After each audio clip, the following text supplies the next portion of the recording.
Thank you. Thank you. Everyone hear me okay?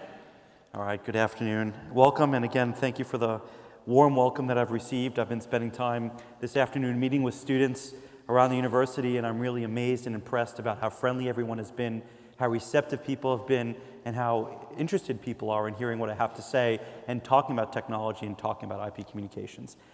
Today, I'd like to talk to you about something that's really near and dear to my heart. And it's about a change that's been happening in our industry in telecommunications over the last 10 years. It's a change that has already dramatically transformed the way people communicate and contact each other all over the world, but it's a change that we're still only in the very beginning phases of. It's a change that has actually wrought enormous transformation of our industry, causing companies to rise to the perch of success while others have fallen to the pit of failure. It's a change that users have seen and used in every single day, but they only touch the tip of the iceberg. This change is what I call the invisible revolution, and it is nothing shorter than the actual and entire remaking of telecommunications in the image of the internet. And it's a transformation that will be continuing for the next 10 years. So let me talk to you a little bit about it, and like any one of these things, it's really good to start with a historical view. The phone network is old, really old.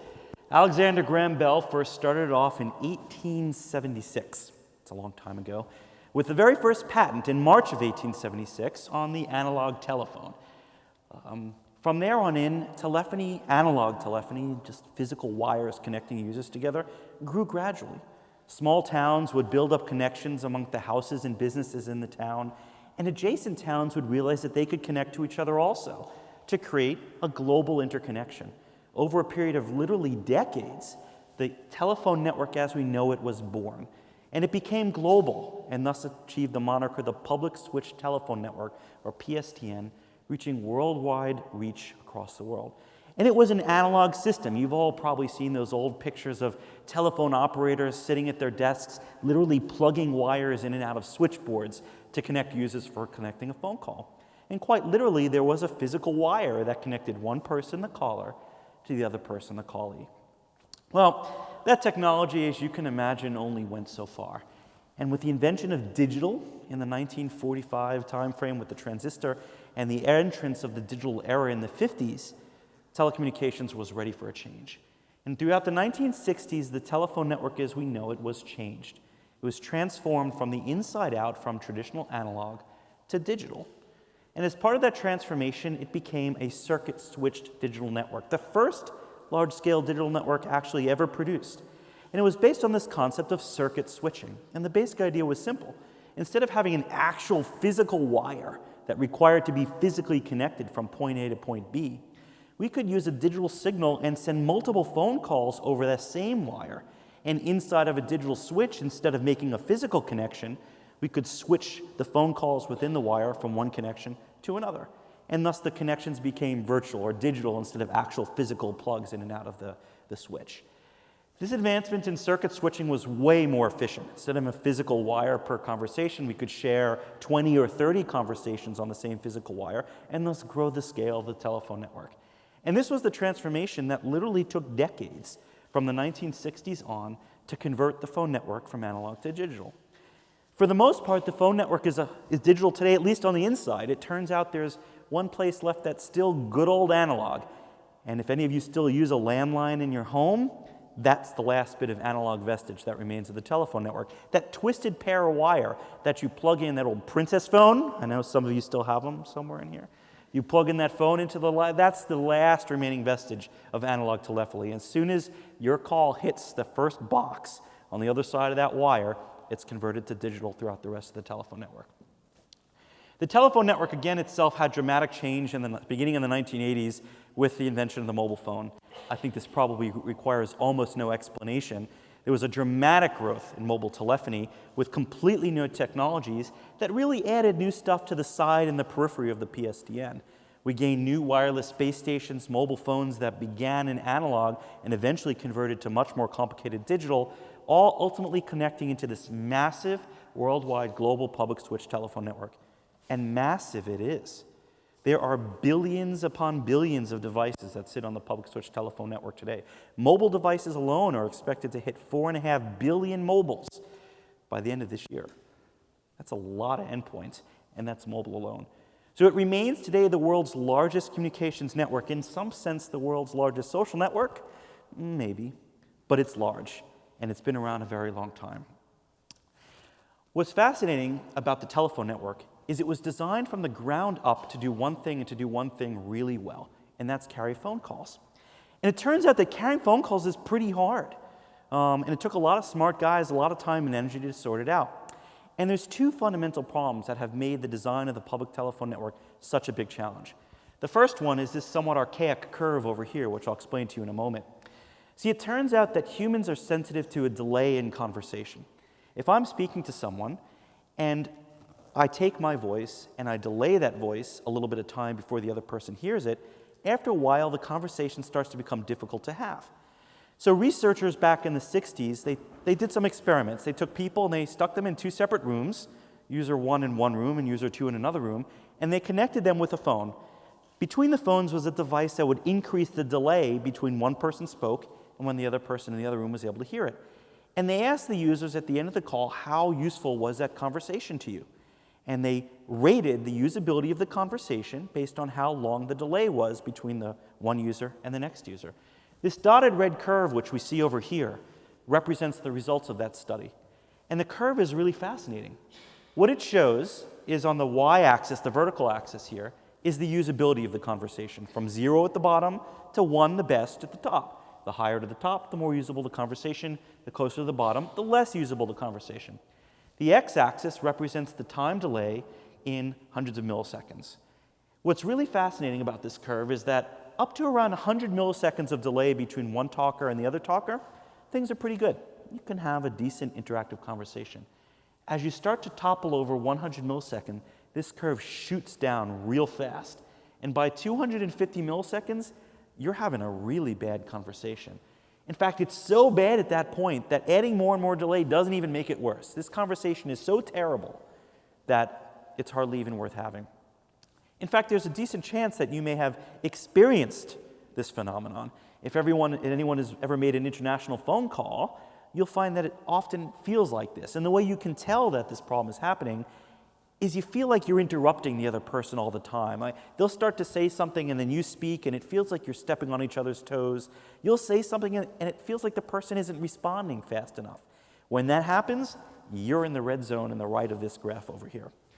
And it turns out that keeping to the left here and having a high quality conversation is not only hard to do, sometimes the laws of physics say it's almost impossible. The laws of physics? What do I mean by that? Well, let's say we're having an international phone call here from here to China. I don't know, China's about halfway around the world, right? Well, the circumference of the Earth, something on the order of 25,000 miles. So halfway around the world is about 12,500 miles. Now, the fastest we could possibly carry the phone call from one person to the next person is the speed of light. You just can't do better than that. Now, if anyone here does know how to do better, please see me afterwards and we'll talk. But for now, no one knows how to go faster than the speed of light. And if just looking at how long it takes the speed of light to go from one point to the next point, the speed of light is 186,000 miles per second, which seems pretty fast. But when you do the math on it, it takes 67 milliseconds for voice to travel from one side of the planet to the other side of the planet. And that's through speed of light through a vacuum. When you actually send light through a fiber optic cable, for example, it's quite a bit slower. So that 67 milliseconds can become almost 100 milliseconds of delay just for the speed of light. And it turns out that that's already starting to degrade the quality of the conversation before we added a phone or a digital switch or processing or anything else like that. So it turns out that latency or the delay between when one user talks and another can listen to it is one of the most fundamental challenges in designing a usable voice and interactive communication system. And this challenge isn't a property of technology. It's not hard because analog made it hard or digital has limitations. This is a property of this. It's a property of the human brain. The human brain requires latencies of less delays of less than about 150 milliseconds to have an interactive conversation. And no technology in the world can fix that unless we replace our brains with something else. So this is a very, very, very difficult challenge to meet. And it's why in our industry we bemoan the slow speed of the speed of light. It is indeed a challenge. So this is the first problem that we have in building a high-quality voice communications network. The second problem that we have in building a high-quality communications network is that quality really matters. People are really sensitive to the quality of an audio communications. And when that audio communications is choppy and it's fuzzy, or you have to sort of struggle to understand it, it's really difficult.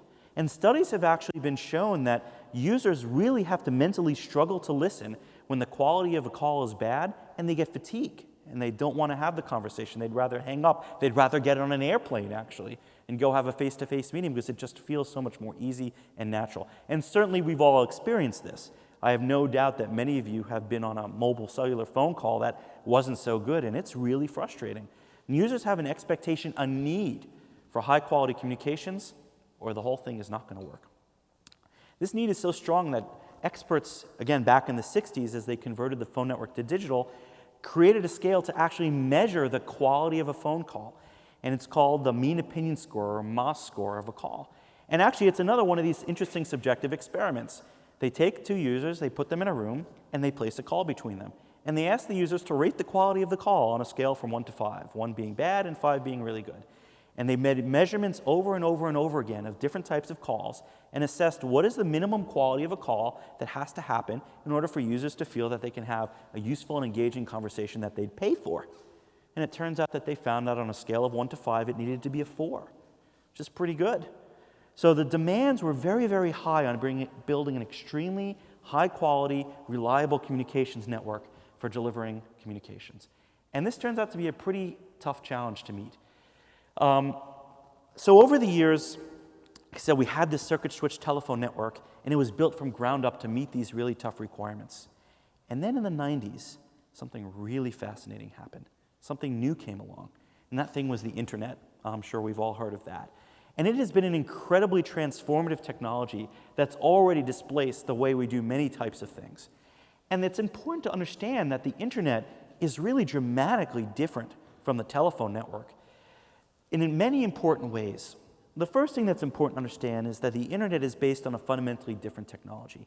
The telephone network is based on these ideas of circuits, literally permanently set up connections that carry audio content from the caller to the callee. And the phone network guarantees that at every hop along the way, a dedicated connection of a guaranteed amount of bandwidth equal to 64 kilobits per second, in fact, is exactly provided from the caller to callee at every step along the way.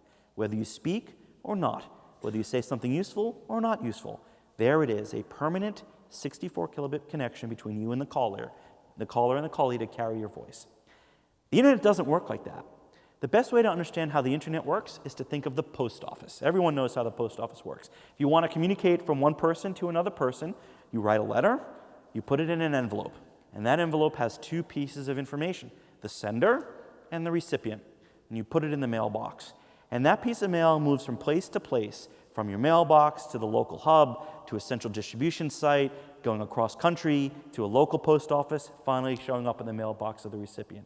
And at each hop along the way, the mail system looks at this destination address and figures out the next place it ought to go in order to deliver it.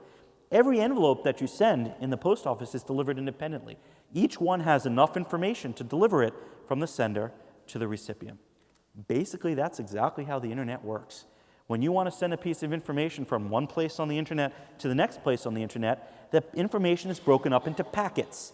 Think of a packet like a letter. It's a bunch of information that we want to send from the sender to the recipient. And that information, that packet, contains the destination address on the internet where it's to go and the sender's address where it came from. And as that information moves throughout the internet, bunches of internet appliances called routers operate like post office hubs. They look at the sender, they look at the receiver, and they figure out where the next place is to go, the next router that should process this particular piece of information. So it's a bunch of little packets flying really fast throughout the network, each of them containing tiny bits of information that are being transferred from one place to the next. This is a dramatically different technology from the way the telephone network works. And that has a bunch of important impacts on the ability to use it to carry communication services. The first difference is around quality. The phone network was built from ground up to guarantee the quality of a call, to guarantee that no matter what, we would have 64 kilobits of guaranteed traffic between the caller and the callee at every hop along the way, just enough to carry a voice call. The internet makes no such guarantees. When you send a file, when you send an email, when you go to Facebook, when Facebook sends you a picture, all that information is scrunched into tiny little packets, split up, and sent into the internet. And the internet's a busy place.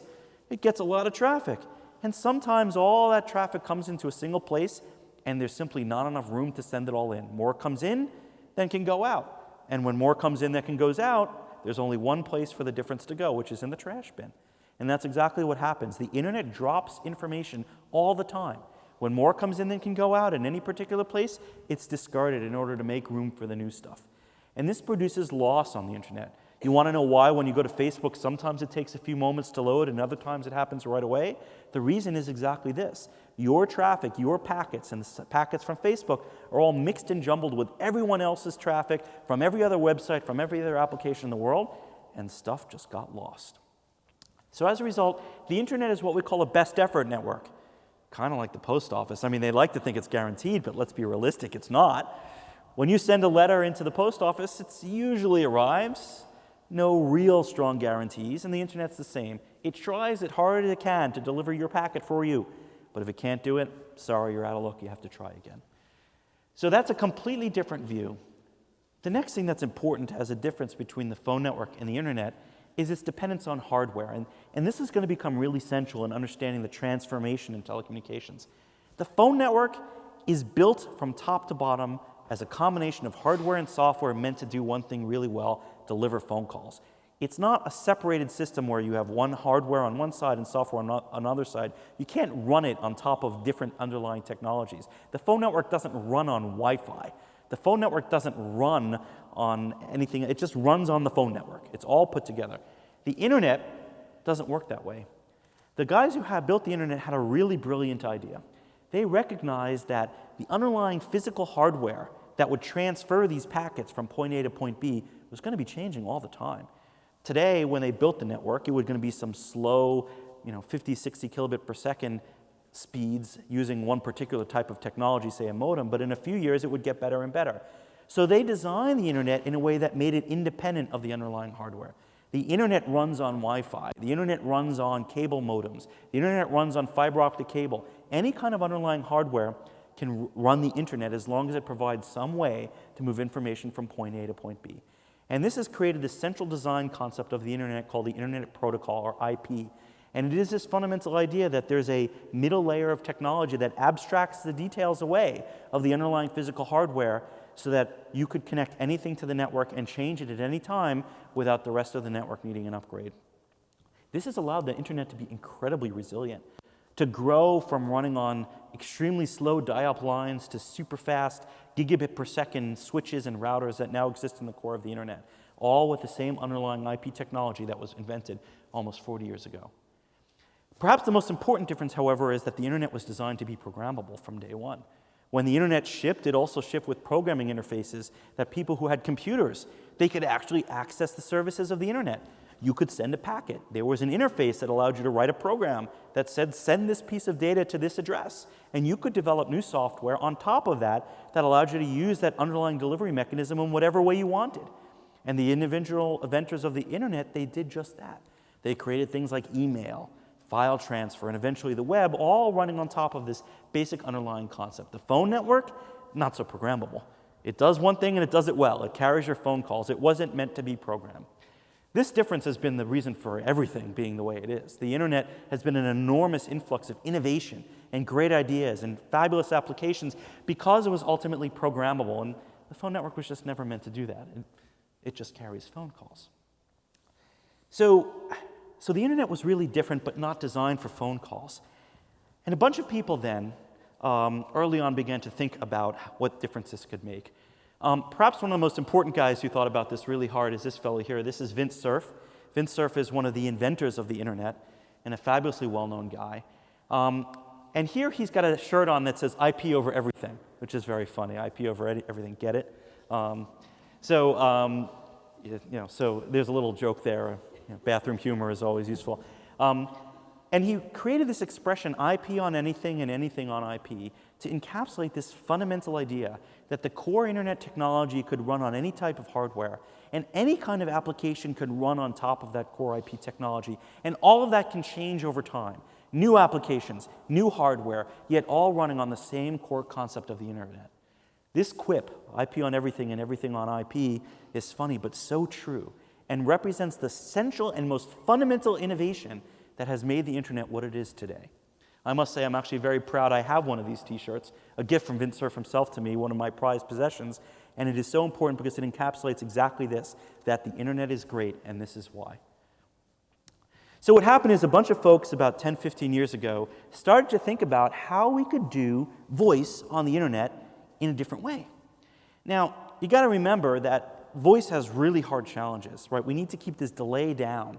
And in order to keep the delay down, if we want to make a call from one place, say New York, to another place, say Florida, we've got to make sure that the information flows, pretty much in a straight line from New York to Florida. Because of this speed of light problem, that it's so darn slow, we can't have the voice go all over the place before it goes from New York to Florida. We have to send it direct. And that's how the phone network works. So the phone network looks kind of like this. You've got phones on both sides. Again, one up on the top in New York and one on the bottom in Florida. And these phones are connected to switches. These are the boxes that sit in AT&T's and Verizon's offices, and you'll drive by them, and you want to know what's on the other end of that little wire in your house. Well, if you pulled that wire out, you would yank out a wire that sits in one of these switches in one of these offices that Verizon and AT&T and these other companies have. So here are these switches. And these switches in the telephone network today fundamentally carry two pieces of information, actually. One of them is the control information. All the stuff that when you pick up the phone and you dial those numbers, there's a bunch of smarts that's happening there to figure out who did you mean.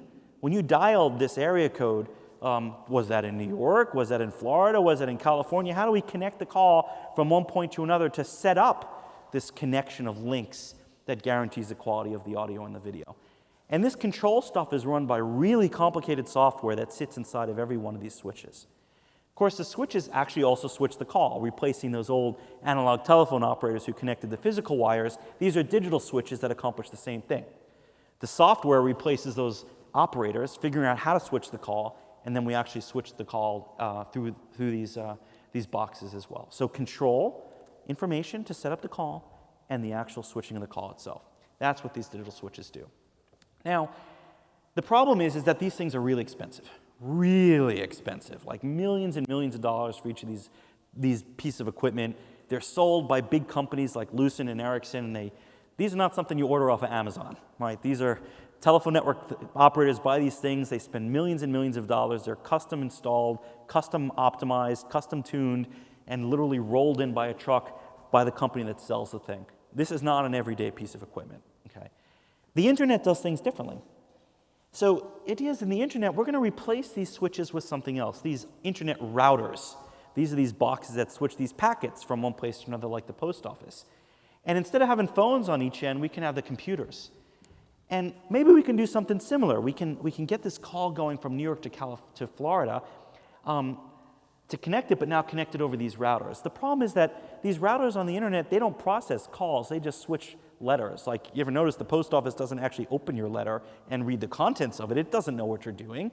It's just dumbly switching your information from place to place. So the internet doesn't know how to set up a call. It only knows how to ship information from point A to point B once you've addressed a piece of information somewhere. So there is no equivalent to control.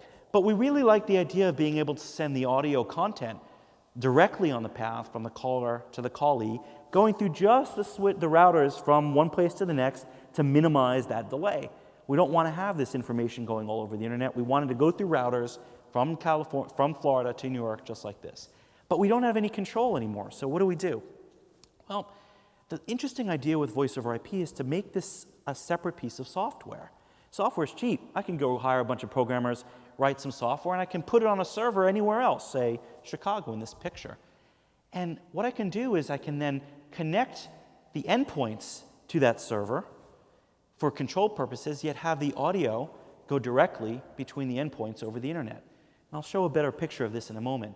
But the central idea was to dramatically reduce the cost of telephony by removing the software from the switches and putting on them on a commodity computer somewhere on the internet, and then keeping the voice traffic itself directly connected between the caller and the callee over the internet, so to keep those delays down. Remember how important those delays are to the quality of the call. And so this led to the fundamental innovation of voice over IP, which is to change something from expensive hardware to cheap software by separating the smarts out. So again, to make it a little bit simpler to understand, how does voice over IP work? We've got two computers here on the bottom, and we've got the internet in the middle. Think about the internet as like a giant post office. Anyone who sits at the edge can send information in, and they can address it to whomever they want, and the information comes out on the other end. So what we do is we put software on a server up top, and we connect the computers to that software all over the internet to do the control. When I dial a phone number, how do I figure out where to go? How do I ring the call? How do I hang up the call? All that smarts we put on a server, and we define standardized protocols that allow the phones, the clients, the computer endpoints to talk to that server, to utilize its software services to set up the call. The technology for doing that is something called SIP. It's a technology I've had the fortune of being involved in and being the principal author for in my years at the IETF. And it is now the way that most endpoints connect and control calls between each other. But this is just the control part. We then connect the computers directly to each other over the internet for the actual audio content of the call. And again, because we can pull the software out, we can do this dramatically cheaper. Dramatically cheaper. But not just dramatically cheaper. It turns out that this technology innovation allows this stuff to work better. And there's several different axes by which we can measure better. The first is plain old quality. So let me give you a demo of this. I'm going to play you a couple of audio files. The first one is what a regular phone call might sound like if you connect it over the telephone network. Now we have a little bit of echo in this room, so it's going to be hard for you to make out exactly what the person is saying. But here is what a regular phone call sounds like. To administer medicine to animals is frequently a very difficult matter. In the course of a December tour in Yorkshire. Now it turns out that we can improve the quality of voice over IP and produce something like this. To administer medicine to animals is frequently a very difficult matter. In the course of a December tour in Yorkshire. What you just heard is what Skype sounds like. The first thing is what the regular phone call sounds like. Let's go play that regular phone call again. To administer medicine to animals is frequently a very difficult matter. In the course of a December tour in Yorkshire. Sounds terrible. Actually, when you compare these things side by side, you may have noticed that when you heard the first sample the second time, it sounded worse. You didn't realize how bad a regular voice call can be until you heard how good it can be when we effectively make it high definition. Now, why was this possible?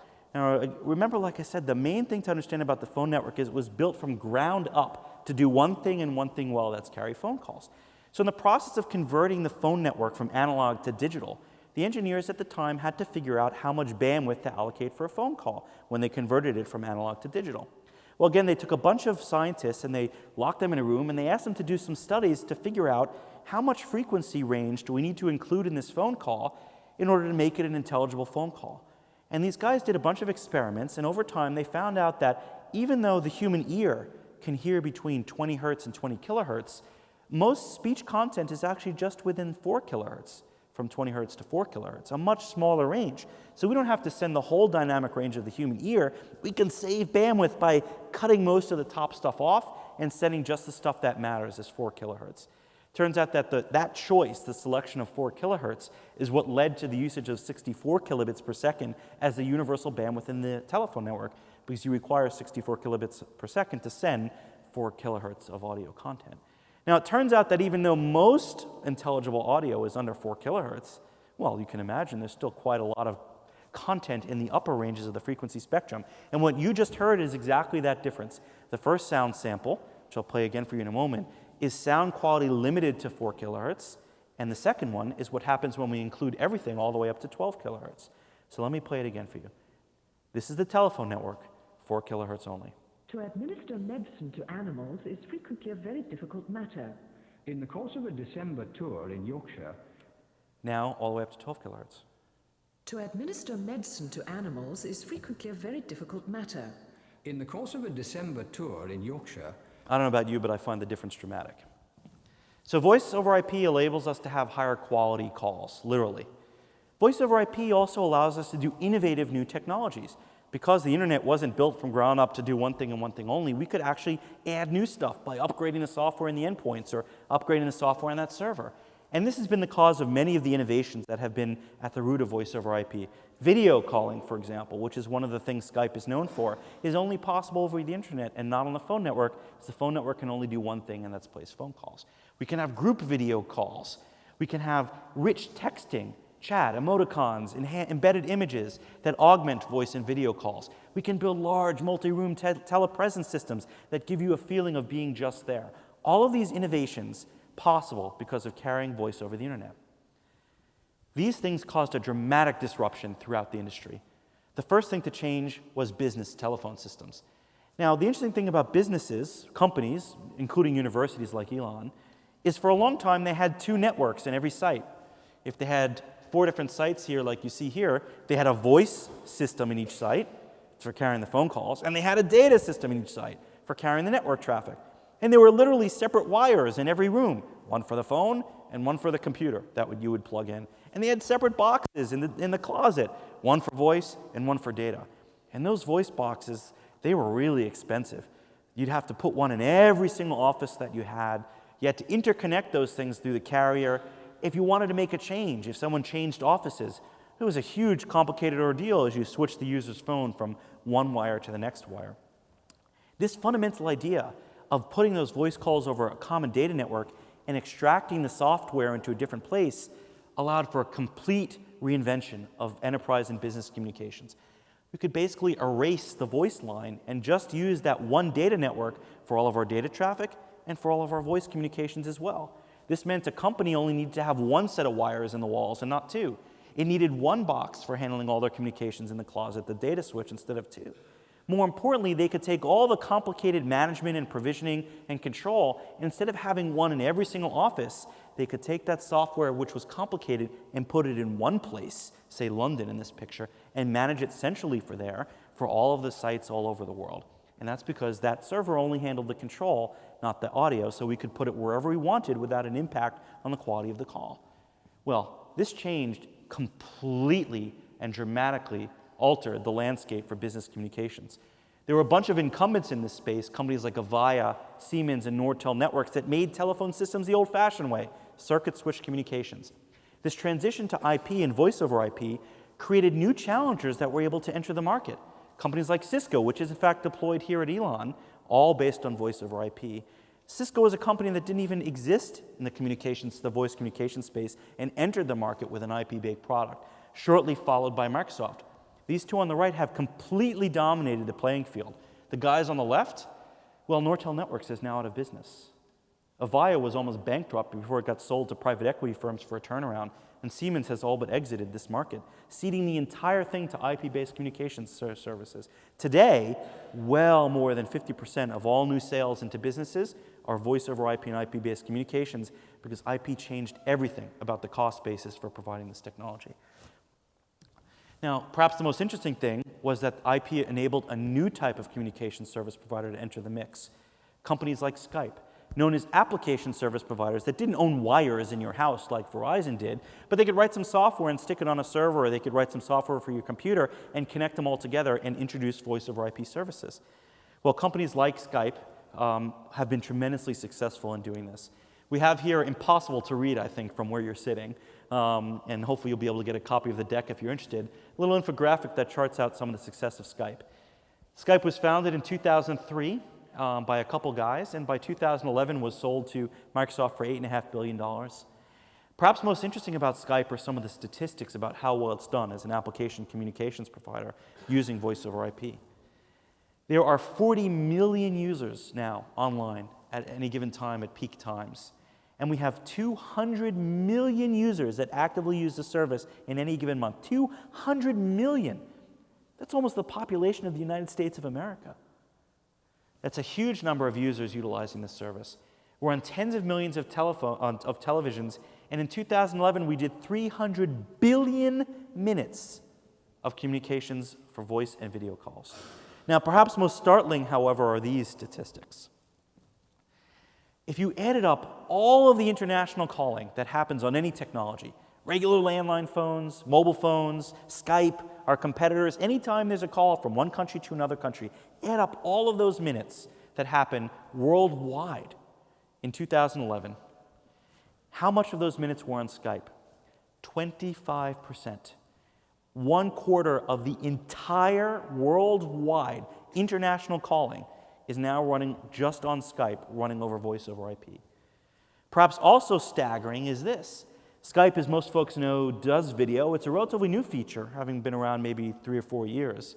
Today, 50% of those 300 billion minutes of communications include video. 50%. Now, if we do a little math and multiply those together, 12.5% of all international calling is now video-based around the world. 12.5%. For video calling, a technology that didn't even exist a few years ago, is now 12.5% of a market that has been around for 50 years. Dramatic transformations, all possible because of this migration to the internet technologies that enabled everything to be done with software instead of hardware. Now, application providers like Skype have not been the only ones that have seen dramatic revolution and change as a consequence of voice over IP technologies. If we look at cable providers, for example, cable providers realized that with voice over IP technology, they could actually enter the voice communications market instead of just providing you TV and internet access. So most of the cable operators around the world deployed voice over IP to offer it as part of a triple play bundle. And the technologies we've been talking about here are part of what you're getting in your home if you subscribe to one of these services. The landline operators that run your wired networks and have fiber throughout the world, they too have seen their businesses completely transformed by voice over IP technology. Turns out that it's much cheaper to connect with each other. For example, connecting AT&T to Verizon, or Verizon to Level 3, using IP technologies instead of traditional circuit technologies, because it allowed them to use cheap commodity hardware, routers, that was much cheaper than the big switches they were buying from Lucent. So as a consequence, a long time ago, most of these guys converted the internal core of their network to voice over IP and SIP, invisibly to most users, not even noticing the difference. Many of these players have also been able to enter the market in new areas. For example, fiber networks. If you have fiber to the home service, that runs voice over IP for your phone network, allowing all of those things to be collapsed onto a single network. The mobile operators have been some of the last to look towards voice over IP technology, still mostly circuit-based. However, it turns out that their networks are much more efficient if they can convert everything to all internet-based, and many of them are in the process of doing so, and they'll be migrating their networks to voice over IP in the next few years. So as we can see, there's been these dramatic transformations across the industry as a consequence of this voice over IP technology. But the biggest change of all really happened in 2007 with this. I think everyone knows what this is, right? This is the iPhone. I don't have to explain to most people how amazing the iPhone has been for users, right? The great new apps. I mean, what would life be like without Facebook or Angry Birds? I mean, come on. But these technologies have been incredible for users, but there's also been an unbelievable behind-the-scenes transformation. Apple has literally revolutionized the mobile telecommunications ecosystem as a consequence of the iPhone. And there's really 3 fundamental reasons for this to be true. The first is that they changed the value chain. It used to be in telecommunications, users purchased stuff from service providers like AT&T or Verizon. That's who you paid. And those guys went and they purchased phones from hardware vendors, and the hardware vendors purchased software and chips from other suppliers, and the money flowed downstream. But the user had the money relationship and they paid the mobile operator. Well, guess what happened? With Apple and the smartphone, this started to no longer be true. You could put your credit card into iTunes, and all of a sudden you could actually start to pay Apple directly for products and services. In many cases, products and services that the operators themselves wanted to offer, but instead came through application providers like Netflix and Skype, offered through the application store. And that was really because of the second fundamental innovation which Apple introduced, which is the ability to distribute software to mobile phones. Before the iPhone, it was really hard as a software developer to write a piece of software and get it onto a user's phone. Nobody knew how to put applications on their phones. In fact, most phones you couldn't. Where the few ones that you could, you'd have to visit specialized websites and go through complicated installation procedures that, trust me, nobody did. So it was almost impossible to distribute software to mobile phones. Apple changed that. With the App Store, you can now very easily distribute software to mobile phones, and Google and Microsoft and other companies shortly followed. Now the smartphone is one of the easiest places to distribute software for third parties. And that's why we're seeing so much innovation in delivery of software for these platforms.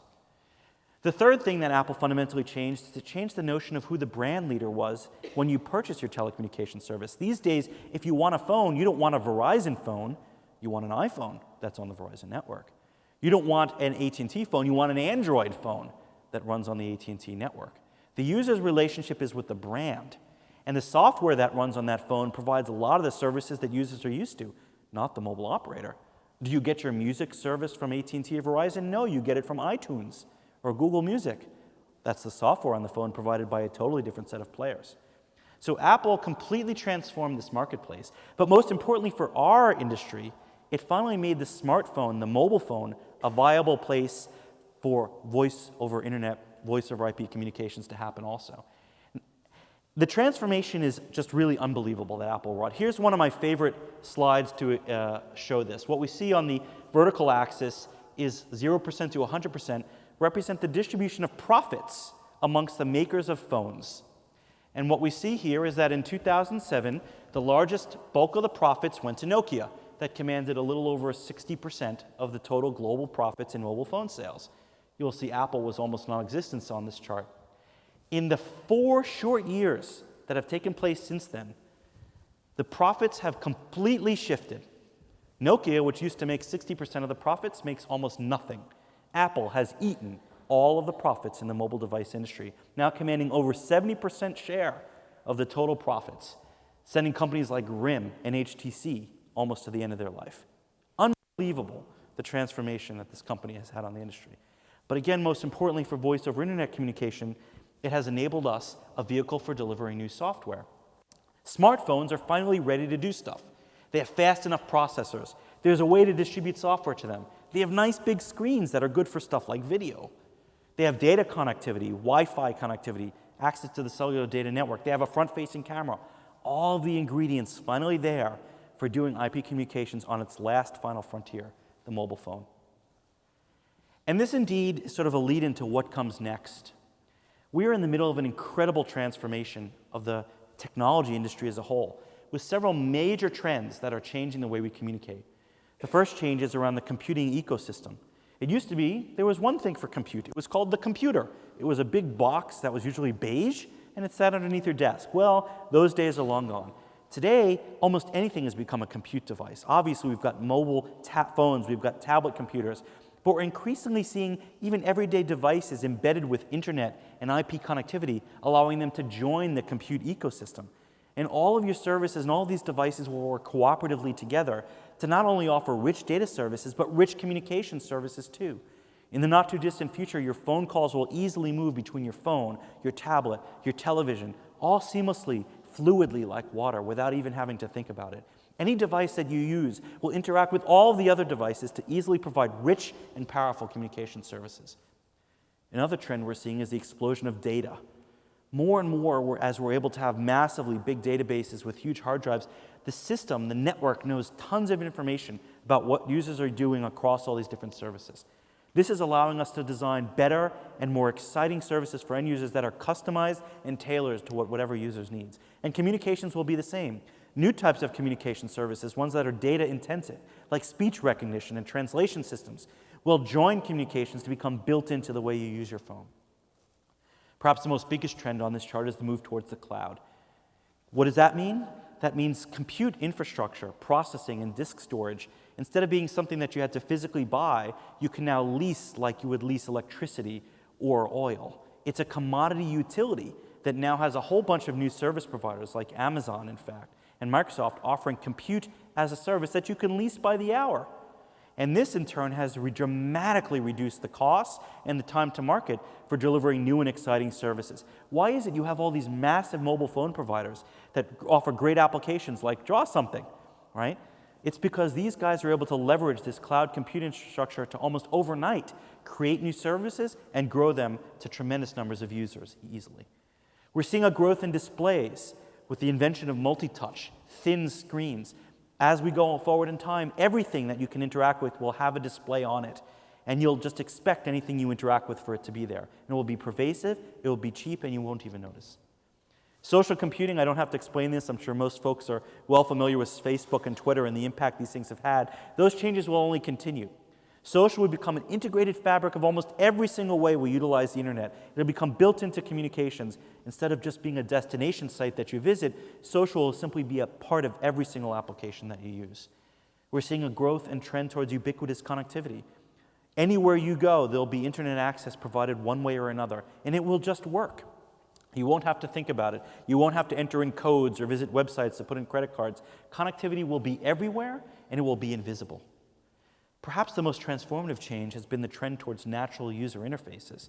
Again, started and really pioneered by Apple with the iPhone, which utilized touch and multi-touch gestures that enabled you to seamlessly interact with devices. We're now seeing new forms of man-machine interfaces in the form of speech recognition. Siri, for example, from Apple is an example of this. We're also seeing these things through gesture-based recognition. The Microsoft Kinect camera for Xbox 360 is an example of using facial detection, hand suggestion detection, motion detection to create new ways of interacting with these systems. These types of new natural user interfaces aren't just adding a new skin on top of existing software. They're creating opportunities for completely new types of experiences that are driven by the capabilities these interfaces drive. Anyone who plays that draw something game will know that that game wouldn't work on a computer. It requires a finger. It requires a touch interface to play that game. And these types of man-machine interfaces are completely changing the way we interact with software and providing great new opportunities for the future. And those will permeate throughout communications. So this is why I'm excited. This is why there has been a dramatic transformation in the way telecommunications has worked, transitioning from analog to digital and now to voice over IP. That has already completely changed the way communications work. And we're only at the beginning. These trends will continue to transform communications so that the communications of tomorrow will be as different as it is today from the days of the past. Thank you very much.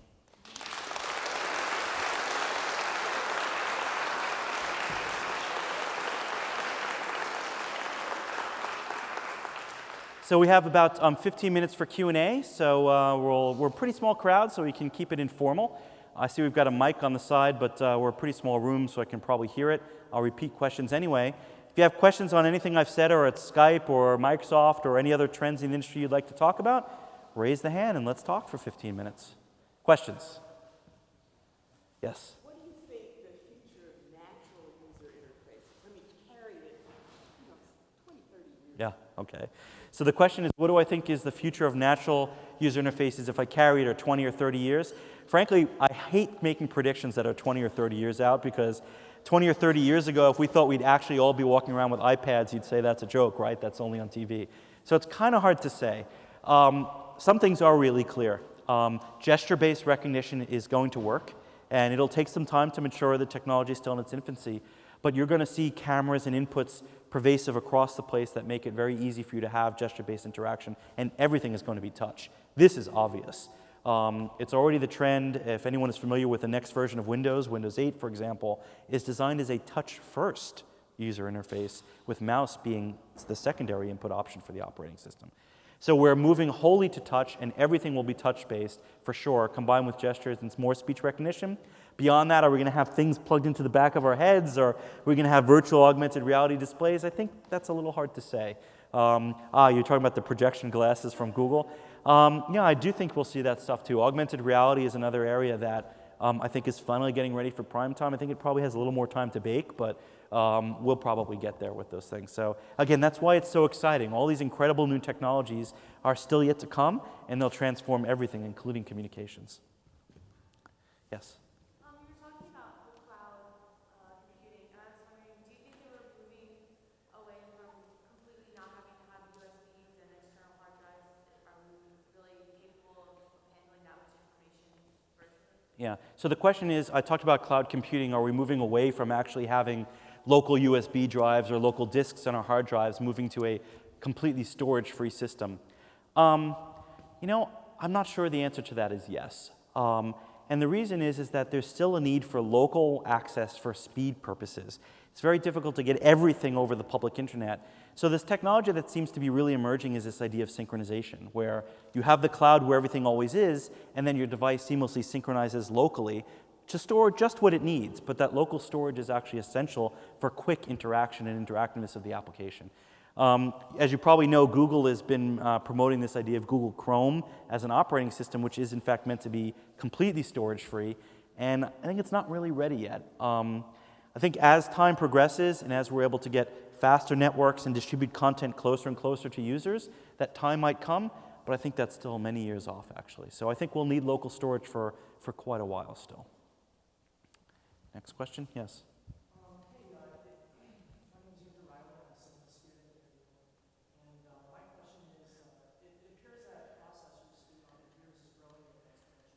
That's right. I guess the inevitable conclusion is that processing speed will reach that of human, like brain processing speed. Like, do you see that happening within my lifetime? Right. So this is not my area of expertise, but it's something I certainly have read about. There's this concept of the singularity, actually based entirely on this concept. And the idea is that since processing speed basically doubles every 18 months, this is Moore's law, and it's been doubling every 18 months for a really long time, you can compute a chart forward to see how many more times does it have to double before a computer can basically have the brain power of a human brain. And at that moment, we're ready for uploading our brains to the internet and being cyborgs and living in the matrix and all these kinds of things. And there are people who think that that is going to happen around 2030. And there's an entire field of study dedicated to the singularity theory, and these people really think that's going to happen. I don't know. I don't know why. I don't really feel like uploading my brain to the internet, but we'll have to see in the next 20 years. So certainly the compute power is going to enable new opportunities for things that we really couldn't imagine today. Whether it goes that far or not, I think is really anyone's guess. I don't have any more insight than anyone else on that one. We'll see. Next question, and all the way in the back.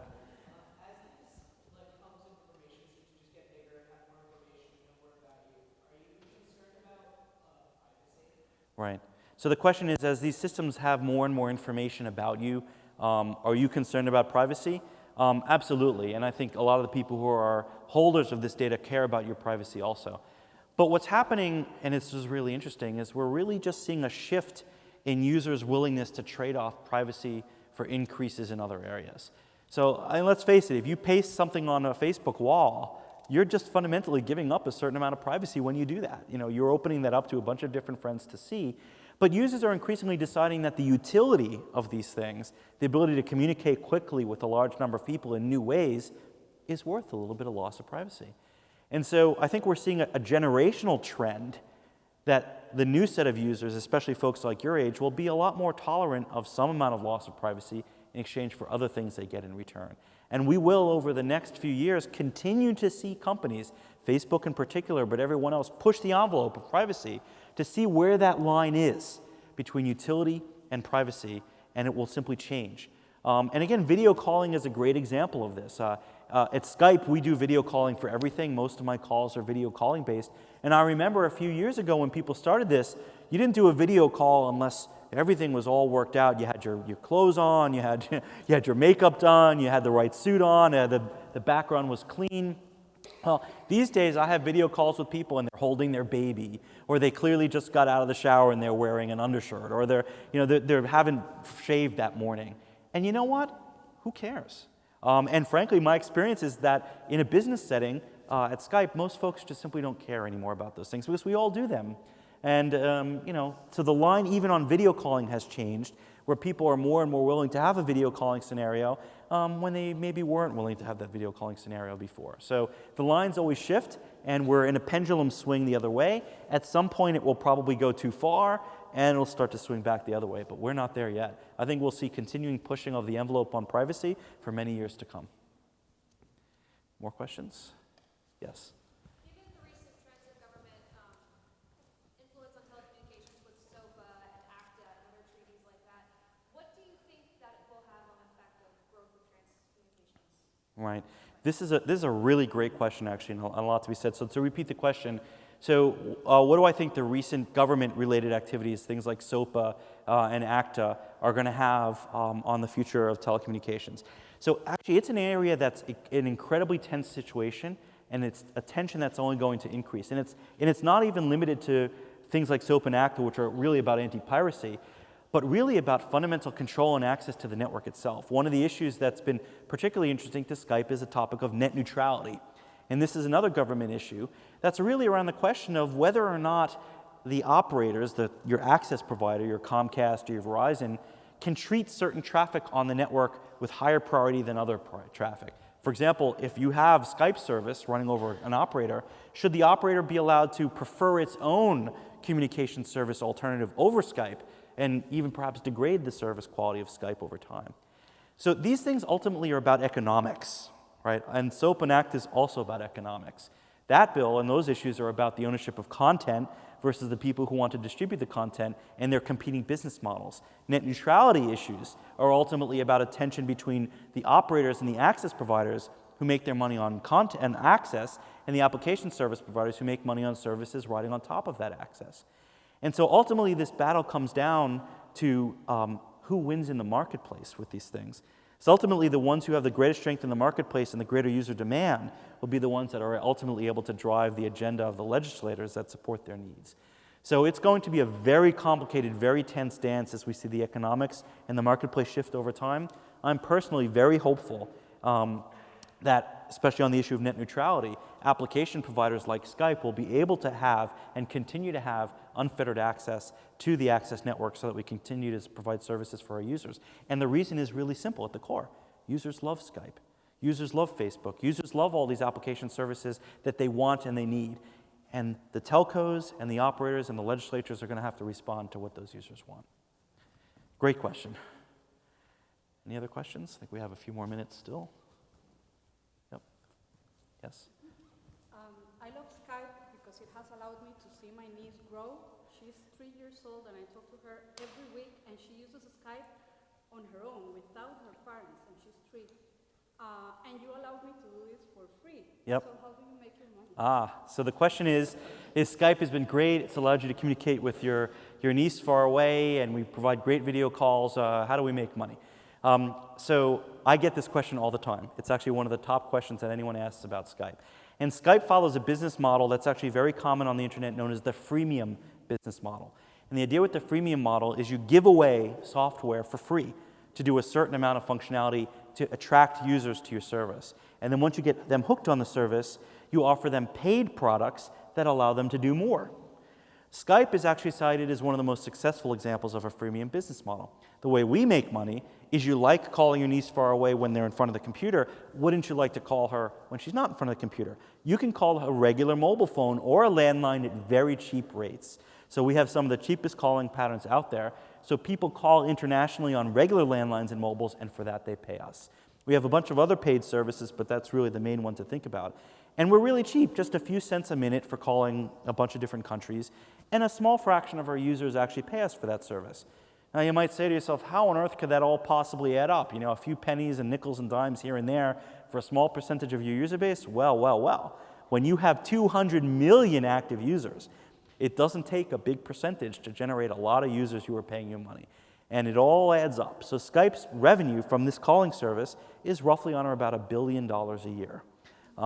Just from the small fraction of users who pay us. And like I said, we're actually one of the most successful examples of this type of business model. Other companies that you may be familiar with follow the same model. Dropbox, Evernote, Spotify, RDO, all of them based on this freemium model that have a very small percentage of users that pay them, and a lot of times it's enough. So we're pretty happy about it. But paying us is good, so I encourage you all to try out Skype. Great for calling landlines and mobiles far away. Yes?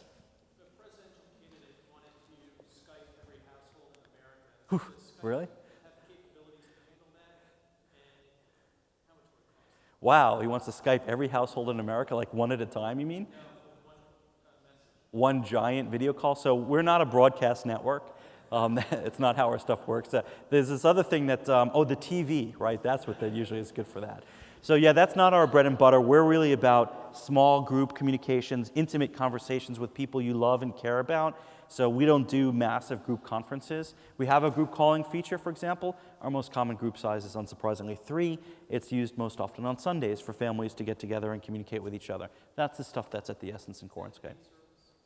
The video aspect of that is a paid service. Audio is free. Yes, behind him. Earlier this afternoon, you talked about Instagram and recently sold for $1 billion. Yes. You said their revenue was 0. And so why would a company Right, yes. not have taken any revenue? So the question is Instagram, in one of the most biggest acquisitions to date, was recently sold to Facebook for a whopping $1 billion. This company had approximately 13 employees and a revenue of exactly 0. What on earth is Facebook thinking? So there's several reasons why companies acquire each other these days, and actually most often not directly for revenue. Sometimes they're acquired for employees. Facebook actually usually does this. It's called an acqui-hire, which is you acquire a company in order to hire the people, and then you throw away the product. That's usually for smaller companies. This is obviously not one of those examples. In other cases, they do it to acquire a user base. Skype, for example, but people ask me the same question about Skype. Do the math, we have $1 billion in revenue. We were acquired for $8.5 billion. Do you really think you couldn't have made up your money better in 9 years by, doing something else? I mean, is that really enough to justify it? The revenue is part of it. What it was about the user base. We have 200 million users. And that's not something you can just drop $1 billion on the floor and tomorrow have $1 billion, 200 million users by just writing some software. It takes a long time and a long period of growth and investment to create a user base like that. So that's one thing. Another reason why companies acquire each other is for brand.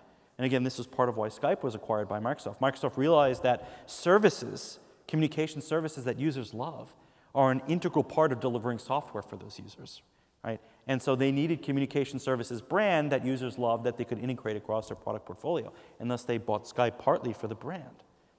Another reason companies buy other users is because they do it defensively, to actually get someone who's working in an adjacent market that could become a potential threat if they let them grow more.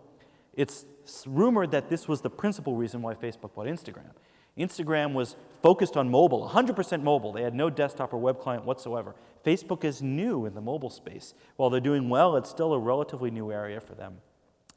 It's also a different type of social network based on interests, right? Not so much based on a person-to-person friend graph. This new type of social graph based on interest was a threat in the way people share photos, and photos is at the heart of Facebook, make no mistake. So Facebook wanted to make sure that someone in an adjacent field didn't get too large to ultimately threaten them and instead make it part of the overall Facebook whole. So that's the reason the tech blogs at least cite of why they think Facebook spent $1 billion. Whether it was really worth $1 billion, I guess time will tell. It still seems a lot to me, but that's the justification that was given for the acquisition. You said that the nature of video calls nowadays have become less professional.